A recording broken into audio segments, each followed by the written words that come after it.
শুভ সন্ধ্যা বন্ধুরা। আমি না এক্ষুনি সিরিয়াসলি বিশ্বাস করো এতক্ষণ ঘুমাচ্ছিলাম। এখনকার কথাই বলছি। ঘুমাচ্ছিলাম। ঘুমানোর সঙ্গে সঙ্গে না হঠাৎ আচমকা জেগে উঠেছি একজনের চিৎকারে।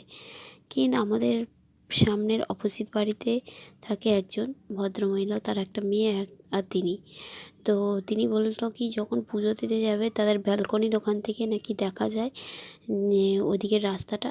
তো ব্যালকনির ওখান থেকে দেখতে পেয়েছে একটা ছেলে আর একটা মেয়ে দুজনে নোংরামো করছিল, বুঝতেই পারছো। তো বলছে এরকম দৃশ্য দেখে ও চিৎকার করতে করতে বাইরে বেরিয়ে এসছে ওখান থেকে। তো ওই দিদিটার চিৎকার শুনে তারা ভয়ে পালিয়ে গেছে। আর সত্যি কথা বলতে আমি ঘুমাচ্ছিলাম, আমি জাগিনি, মানে অঘরে ঘুমাচ্ছিলাম। অনেকটা বেলাতেই একটু শুয়েছি আর শরীরটা ভালো লাগছিলো না, ঘুমিয়ে পড়েছিলাম। দিদিরা চিৎকারে জেগে উঠেছে। দিদিরা কনস্ট্যান্ট চিৎকার করতে করতে ওদের পেছনে দৌড়েছে যে হ্যাঁ এখানে নোংরামো করার জায়গায় এখানে তোমরা নোংরামো করছো।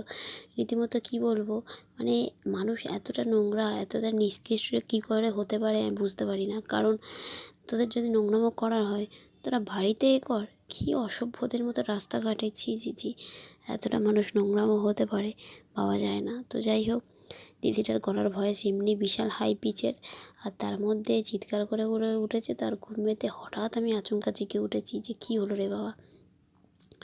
তো যাই হোক, মানুষের আর কিছু বলার নেই যে মানুষ এতটা কীভাবে আস্তে আস্তে নোংরা হয়ে যেতে পারে। তো সব মানুষই সাবধান থাকো, নিজেদের সম্মান রেখে সব কিছু করো।